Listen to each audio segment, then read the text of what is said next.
Welcome to the Curiosity Cure podcast. I'm your host, Deb Malkin, Master Certified Life Coach, Body Worker, Hypnotist, trained in pain reprocessing by the Pain Psychology Center, queer elder, fat human on planet Earth, here to help you evoke the power of simple neuroplasticity techniques rooted in shame-free curiosity so you can feel more better, more of the time in the body you have today, and build the rich, full life that you want to live. A quick disclaimer, this podcast is not a replacement for medical care. I am here to provide insights and techniques that can complement your healthcare journey, but always consult with your healthcare provider for personalized advice.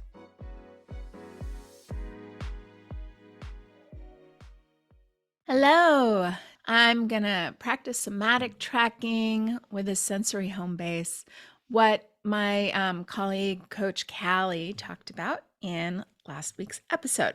So I just thought it would be fun to do. And then I'm going to talk about some emotions and a little pain thing that I had going on for me last week. And then I'll just show you a little bit of how I use somatic tracking, my process for dealing with it, because I think these stories are helpful, right? We can read about it, but I find hearing people talk about their experiences using these tools can be incredibly helpful. This stuff isn't a secret. And you'll hear me talk later how even these concepts aren't new, right? So I just think let's just jump in right now to this somatic tracking. We're going to create this sensory home base, or maybe it's like somatic tracking with a strong sensation. So we're just going to explore, what does it feel like to become aware of how it is to pay attention to something that we know is not dangerous. So sometimes it's too hard to practice somatic tracking with our problem, like our pain problem, whatever it is. And it's different for everybody. So sometimes it's too hard, it's too scary. We have a lot of history with it. We have a lot of thoughts about it. We have maybe beliefs about why it's happening, what's going on. But if you're doing this mind-body work, what we do know is the way that we relate to our sensations is part of unwinding them, so that the basics of it, like if this is the very first episode that you have ever heard, what we're talking about is working with neuroplastic pain. What we're talking about is teaching the brain that these sensations are not dangerous, that we are safe, that our body is strong, and that, even if we've had a past injury, it is healed, and we're trying to train and update our brain's predictive code of what is happening. And there's so many parts about that. That is perception. Perception leading our brain's attention to what's going on. And then deciding whether what we're experiencing is a threat or a danger. And these things are happening subconsciously. They're happening super fast, right? It's really essential that we're, if there's a ball coming to like at my face, to not be like, I'm wondering if that ball is that's coming at my face is really dangerous or not. Like, right? We respond and react really fast, and the brain learns over time how to make that reaction more automatic and more fast and happening below our conscious awareness. So all of this is creating a conscious practice that then we can update our subconscious beliefs, experiences, and that kind of body sense of whether or not what we're experiencing is dangerous or a threat. So we're going to consciously train our brain to pay attention to sensory experiences, and maybe ones that are unpleasant. So there are practices in which you teach the brain to pay attention to pleasant sensations, right? But we're going to start with unpleasant ones. We're going to get familiar with this practice, and we're going to use an ice pack. And now I know that an ice pack is not dangerous. I mean, there are ice things that are dangerous, so don't stick your hand in dry ice. That's not good. So ice packs, I'm going to touch it. It is really cold. If at any point you actually are feeling a sense of alarm, like, that's a great place to stop. It's really important that we begin to practice and work on that edge of capacity and awareness, right? We don't have to do everything like full on, like go hard or go home, right? Like we can actually touch in. This is about teaching the brain safety. So we do need to come up to the edge of unsafe, right? Of just tracking our nervous system's response. But we need to be able to do that in a way where we can be in that curious embodiment and not just blow through that. We are not blowing through anything. We are actually trying to increase our capacity to feel safe having multiple experiences. So I'm going to touch the ice pack and I'm going to describe what it is that I'm feeling when I'm holding this ice pack. So I'm just holding it with my hand, and like my brain's attention is like right in my hand. Like there's almost nothing else that I'm aware of right now except for maybe talking. Um and it's interesting. So there's and I might close my eyes because that helps me kind of go inward and focus on sensations. So there's like a burning sensation. My fingers are cold. My palm is cold and burning. And burning is the primary experience that I'm having. If I were to imagine that there was a color, it's like an icy blue color, maybe white, like that white hot color. And I can start to feel like a throbbing or a wave of sensation moving through my hand. And the more I hang out with it, the less alarming that it feels. Like it's uncomfortable, it's unpleasant, but I know that it's not dangerous. And I feel pretty safe doing this right now. Actually, as I am not so in the experience, as I'm talking about the experience, it's actually feeling less cold, less burny, if that makes sense. So I'm just going to get into the curiosity of it. And now I'm going to let go and see what I notice afterwards. I can just kind of feel this like cool breeze flowing over that hand, and kind of a pins and needle feeling, and like a sense of tingling. And kind of feels like aliveness or vitality. And that's so interesting because when I came back to the East Coast, I was really afraid of the cold weather. And one of the things that I did was train myself to go outside in the cold and teach my brain that it was not like cold in a negative way, but that this is what vitality felt like. This is what aliveness feels like. So now all of a sudden, I think that belief has really transferred into this experience. And it's actually meant that I could like go outside, not completely bundled up, feel really relaxed, feel really calm, have even like cold wind hitting my face, and just be like feeling kind of good and alive, like in that quality of health and well-being, like that this is part of my, I mean, I keep coming back to the word aliveness, and I think that that maybe is a value of mine. Like I really value feeling alive. And so feeling more, feeling safe, feeling more really corresponds for me into feeling alive. Now I'm noticing my other hand, and actually let me just place this on my cheek. Ooh, that's kind of an interesting feeling. And just noticing the cool hand on my warm cheek, and actually that felt really kind of lovely. And just like I noticed my breathing relax and my body calm. And maybe it's just that somatic experience of having a hand on my cheek. Sometimes we do that work also when we're working into creating a sense of comfort and ease. To put the hand on our cheek and a hand on our heart, and really just noticing whatever it is that we're feeling. Yeah, just kind of enjoying that, noticing the rest of my body now as that coolness and sharpness and burning feeling. The burning feeling is gone, it's faded. I'm not really noticing it anymore. Actually, if I can kind of want to remember it, I can bring it up again a little bit. Sometimes with my mind body clients, I'll ask them to turn up a sensation, right? Because it really shows us, yeah, we always are focusing on turning it down, but when we actually are able to turn it up, that's when we know that our brain and our perception and our awareness plays such an important role in what we're experiencing. So I think sometimes that's really useful. And maybe doing it with an ice pack is actually a really handy way to do that, which is like, okay, as the feeling fades, can you actually kind of revivify it, bring it back up? What do you notice then? And just noticing, like, okay, and now it's just fading.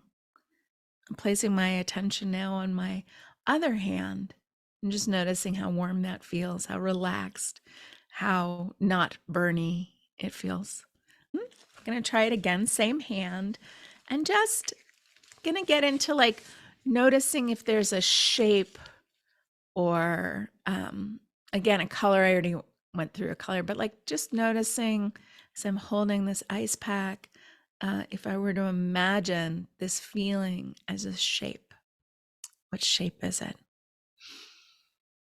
Kind of feels sharp and pointy, maybe like ice crystals. Maybe I'm not that imaginative. So just noticing that there's this kind of sharp and pointy feeling. And again, the rest of my body seems to drop away.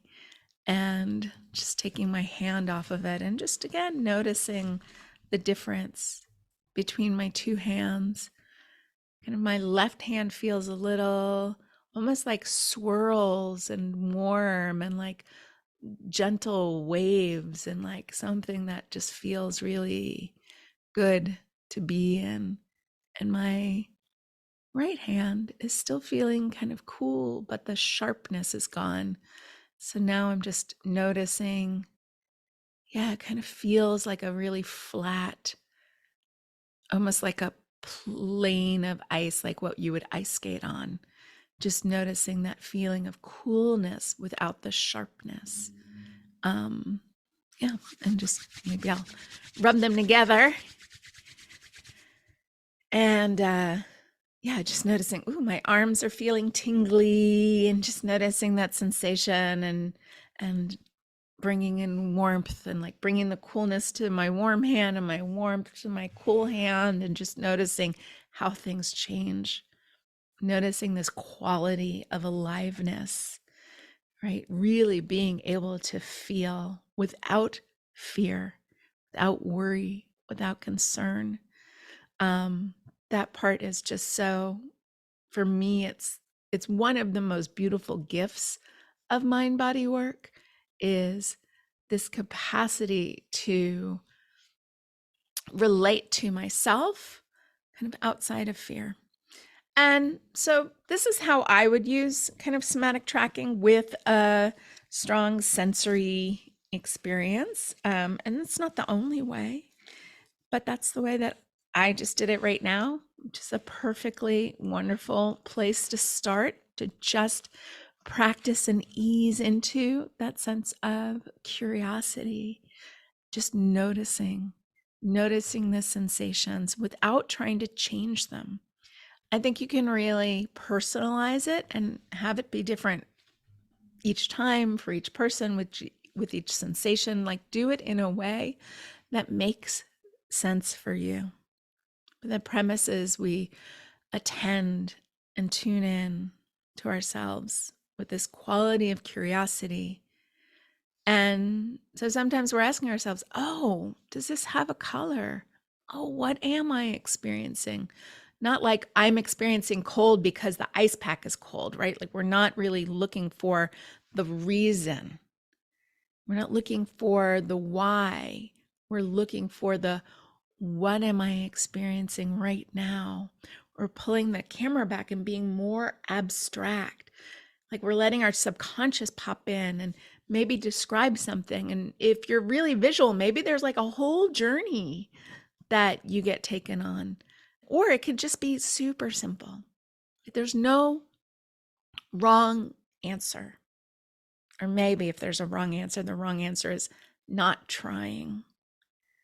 So I also think it's fun to practice with somatic tracking in an expansive way and not just in a like, this is going to get me the results kind of way. And this came up for me last week.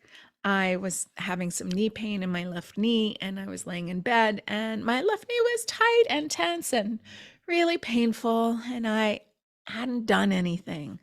I'd gone to the gym and I had done a workout and that felt great.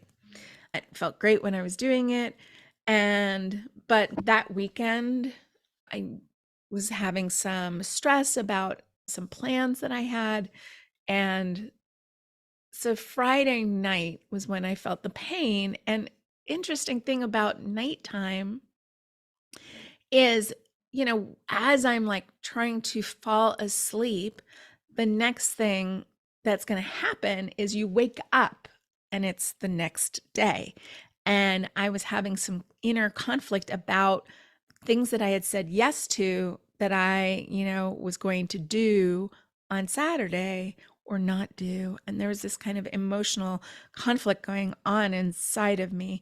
So there was one part of me that felt like I should do this thing. And then there was another part of me that didn't want to do this thing. And that kind of push pull, that's that kind of divided mind that Dr. Sarno talked about as a trigger for this kind of embodied pain, that it's a great distraction from the emotional pain, right? So the body kind of like, it's like, I got you. You don't want to feel this conflict, this sense of self being challenged. So I'm just going to throw you this like physical pain. And boy, is that just going to put your attention right there. And, and when you're a seasoned mind body practitioner, you kind of are on the lookout for these things. I was just like, okay, well, let's at least first tell my brain that I'm safe. And so I did some grounding. I did a little resourcing. I was laying in bed. I just said, let's feel this sense of relaxation. So I really brought in this quality of how good it felt to be laying in my bed. And I had just bought like all these new pillows. Like I bought these pillows that were really like soft and fuzzy. I love fuzzy, comforting, tactile things. So I bought these like pillowcases that are fuzzy and I was just like rubbing my hand on them. And like that felt really soothing and relaxing. And I'm just being present with what is. And my knee was throbbing. And for a moment, I was like, yeah, right now, what I'm noticing is I don't actually believe that I'm allowed to feel good. That kind of popped up in my head. And I was like, okay, I hear you. We don't know that we're allowed to feel good when we're going to disappoint somebody. And I was like, yeah, that's actually like a really big thing for me.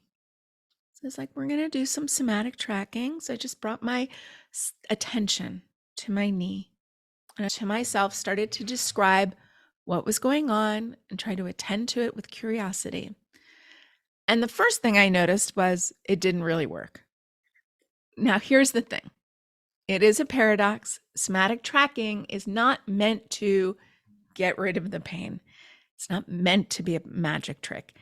But I fall prey in the same way that so many people do, which is like, it didn't work.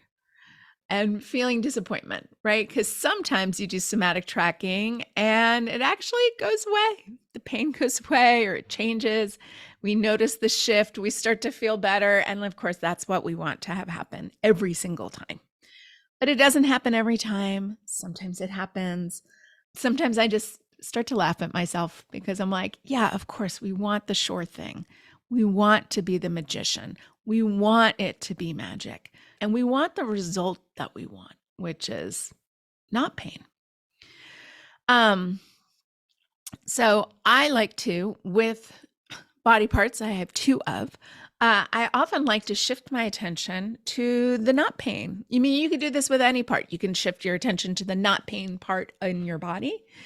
But so I just like shifted my attention to my right knee, which was not hurting. And I just like relaxed in that. I was like, I still love this knee. Like, I love my left knee. We're going to hang out in my right knee and just feel that sense of calm, grounded, sense of safety. And like, here's what's ironic is the right knee is the one that when I went to the orthopedic surgeon, he was like, you have osteoarthritis. It's going to get worse and worse every year. And that was the knee that I was thinking felt great, that felt no pain, that felt calm and relaxed and not in danger. So there's that. It's very useful to take a mind body approach when you have a doctor who wants to tell you you're going to feel worse and worse every single year. And it's only going to, be a disaster. I think I just fell asleep at that point because I don't remember anything else. So when I had shifted my attention to my not pain knee, I fell asleep because I was not in distress, because I was not in a hurry. I was not trying to fix things. I really just told myself, like, hey, subconscious, I'm just going to let you work on it. Like, I'm going to trust whatever is happening. I trust that I'm going to be okay. And sometimes that's a really hard statement.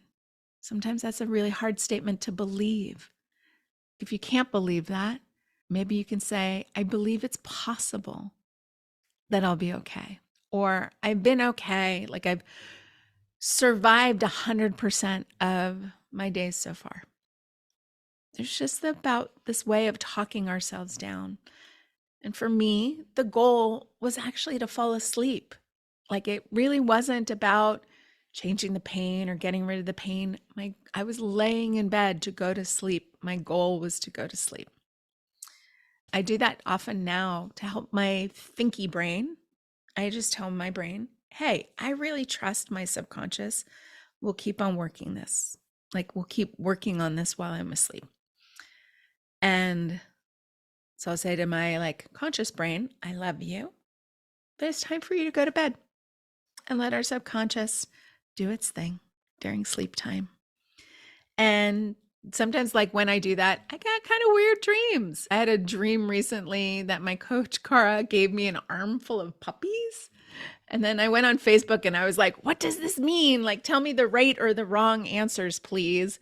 And people were giving me all kinds of funny answers. So one of them was like, you're going to be given both something that's delightful and chaotic. I like that one. And then Cara was like, they're all new thoughts that you get to think. And I was like, you know what? I love that. I would love a bunch of cute and cuddly thoughts that I get to practice, like some sweet and adorable thoughts that I get to keep with me all the time and have this giant ball of love to think and practice with. So I was like, okay, because it's a dream. It can be anything I want it to be.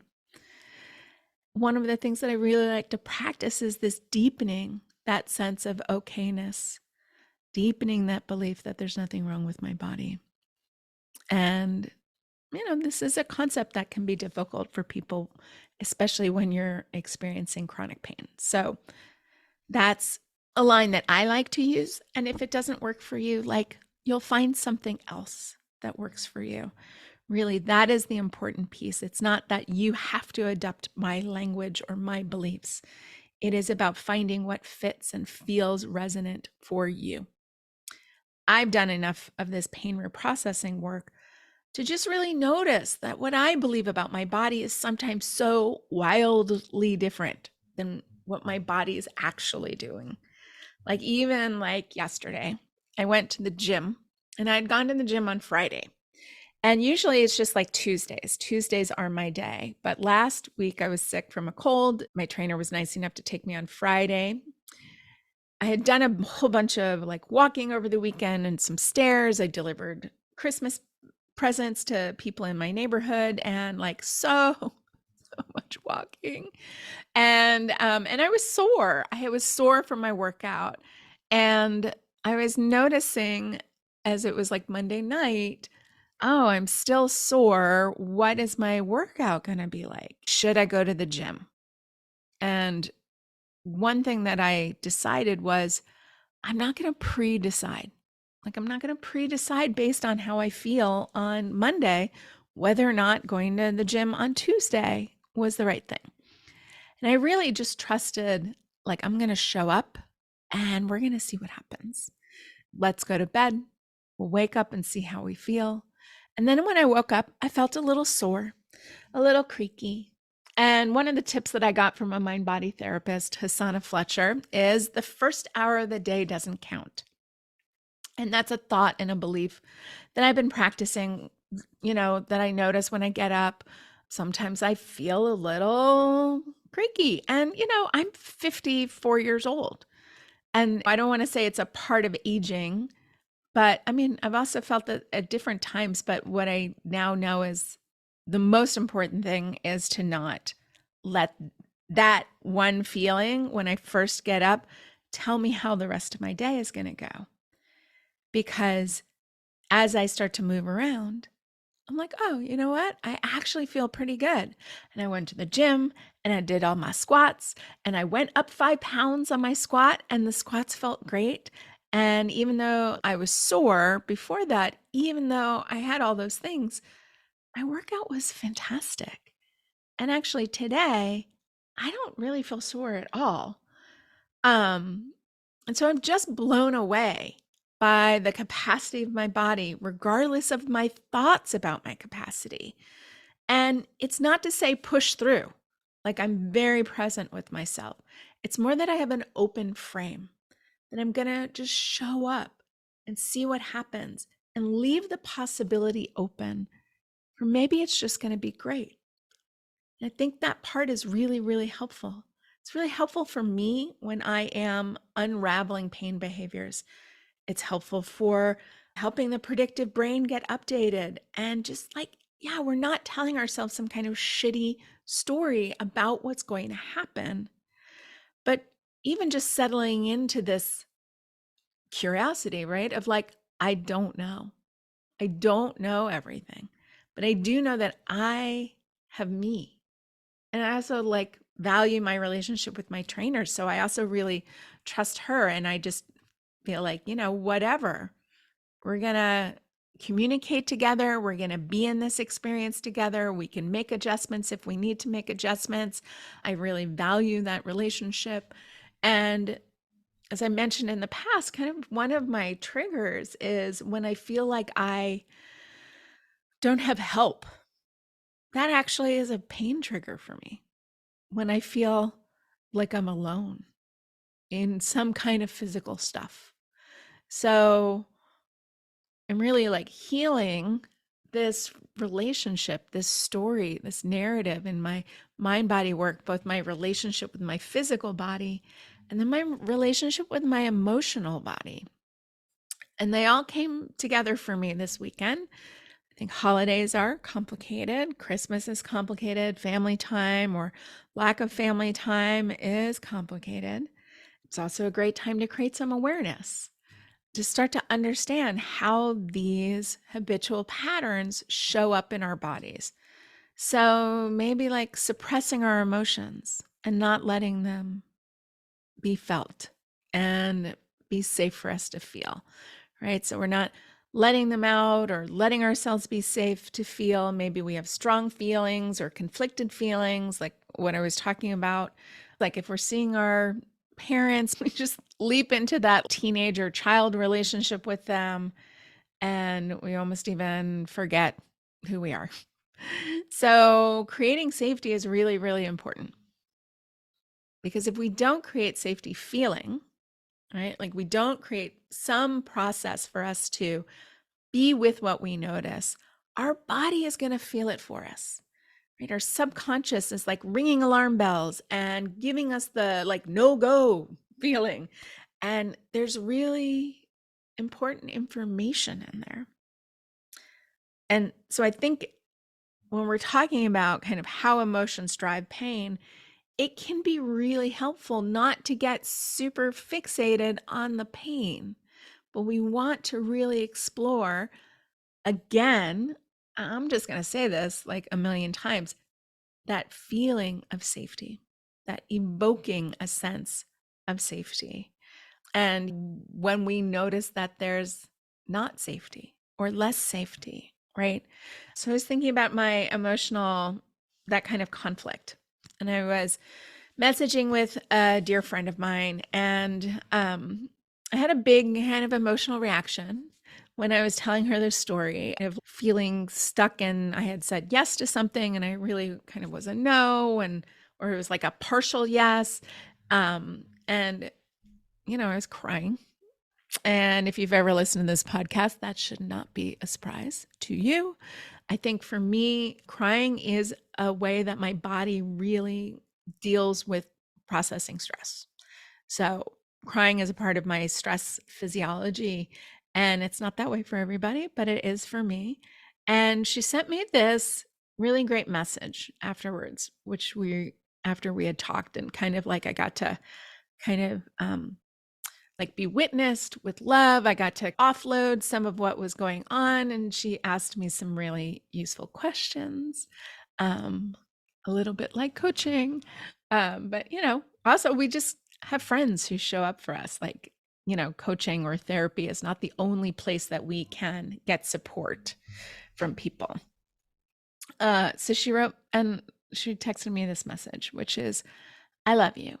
You're doing great. And it is so good to have feelings.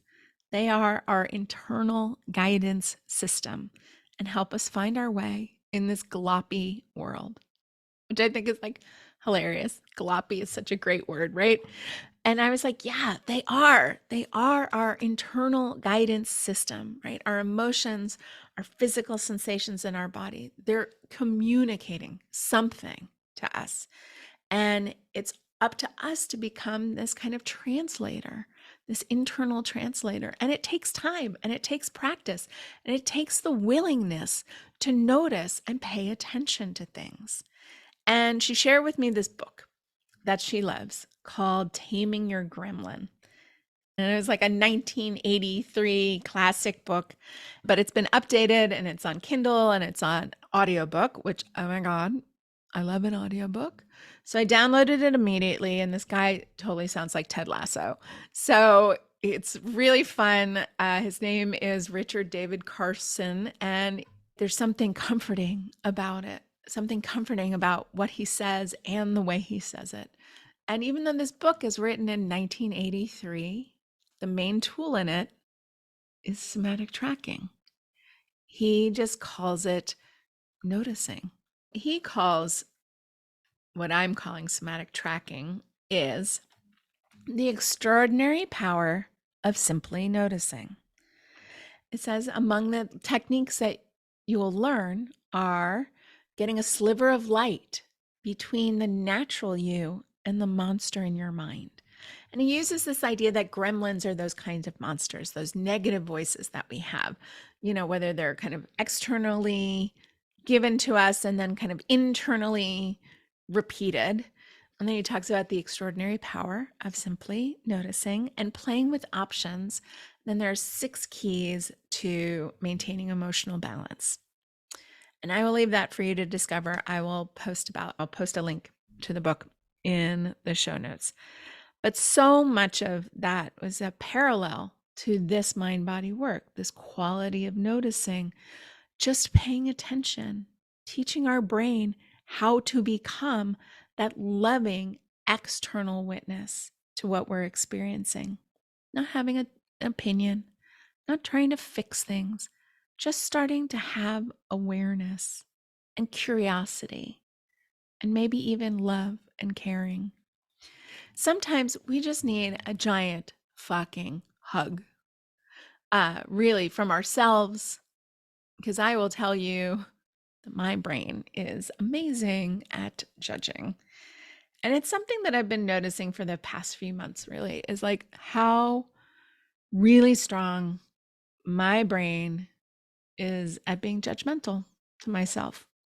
I'm sure I've said this before in other podcasts, but I've really just been playing with noticing noticing how mean I am to myself, noticing what I'm saying to myself, and then just going right into soothing and saying, even like, yeah, maybe you are that. Maybe you are lazy. Maybe you are a loser. I love you anyway. And just kind of, then my brain immediately is like, well, you're not a loser. And like, it doesn't even ring true anymore. But I don't go to debate club. And maybe in my earlier podcast, you listened to me talk about debate club versus drama club, right? Drama club is where we go to feel, where we go to just practice emotions, practice feeling as if we are actors, right? It's not really fake, right? We're not pretending in a fake way, but we're just like practicing so that we are skillful and adept, that we can be with ourselves and not be rejecting what is arising. Whereas debate club, we're arguing with ourselves. We're arguing, am I a loser? Am I not a loser? Like we're arguing the content of our mind. What makes us a loser? And then we were like, want to go make all these achievements and change ourselves. And then we wouldn't be a loser. Because in the end, what we really, really want is this feeling of love, acceptance, well-being, connection, belonging. With curiosity, you can find for you what is the part where you want to jump out of your own skin because whatever it is that you secretly believe is true, you're the most afraid of, and that you're trying really hard to create the opposite. But now I'm just like, yeah, so what if I am a loser? Really? So what?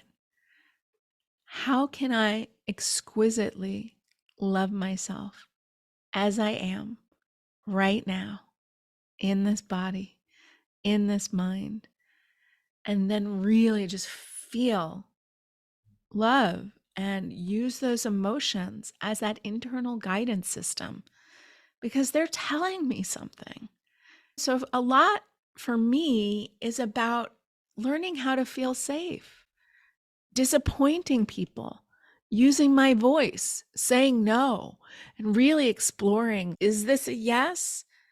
And feeling like I want my yeses to feel true and not just a yes because I'm afraid of saying no. And there's just a lot in between that, right? It's not a light switch, it's a dimmer switch, but really getting familiar with ourselves.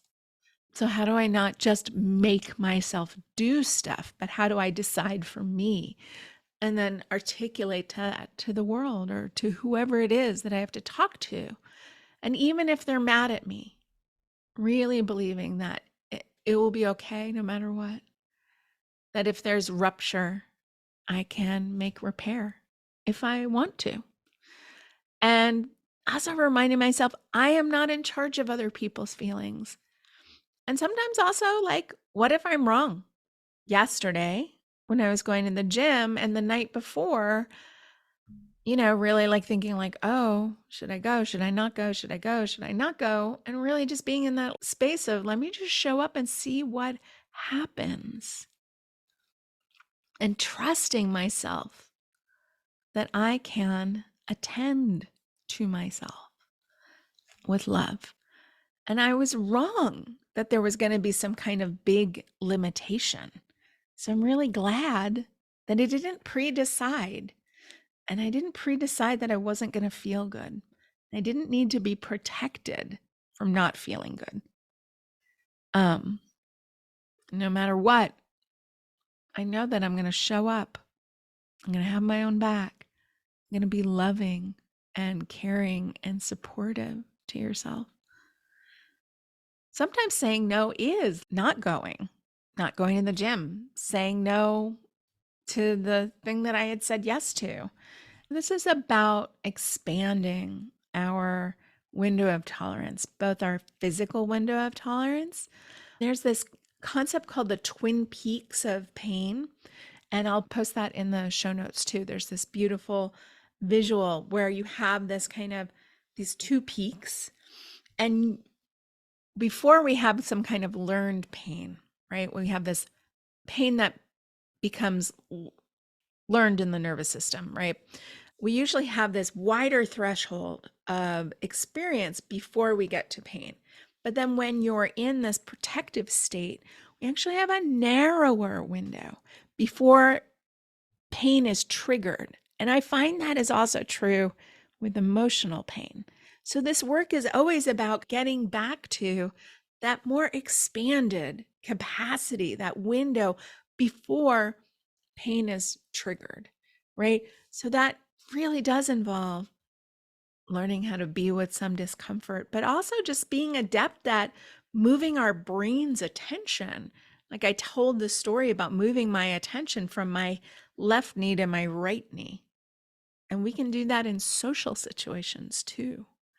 We can shift our attention to what is working, what does feel good, where we're not under threat, so that we're not always being in a hyper vigilant state of being. We're actually practicing being in that ventral vagal state, being in that relaxed state, and moving ourselves through states, which I think is really important skill to have, making more room for things to happen and just being with myself as they happen. And it really gives me so much room to just, again, notice, attend, make discoveries. And I think that's what this podcast is really about, which is to encourage you to do those things. Tune in, make discoveries, and get really, really curious. So maybe that's your homework. You can do it with a cold pack or even with something warm if you have a heating pad, and just notice the sensations. Just start to practice the skill of loving awareness and attention, noticing what happens, whether it's with an emotion or a physical sensation, and just teaching your brain that you're safe. That's what I got for you today. If you'd like a guide, if you want to do this work with a mind body coach who's trained in pain reprocessing, if you want to work with me, because there are other people, but if you like what I have to say on the podcast, if you like hearing stories about my clients' successes, if you like my turn of a phrase or the way that I invite you into loving curiosity, I am working with new clients, so you can book a free curiosity call and let's chat about it. Let's talk about what is possible for you. I hope that there's something that I've shared that really resonates with you. I appreciate your listening, and I'll see you later. Thanks. Bye.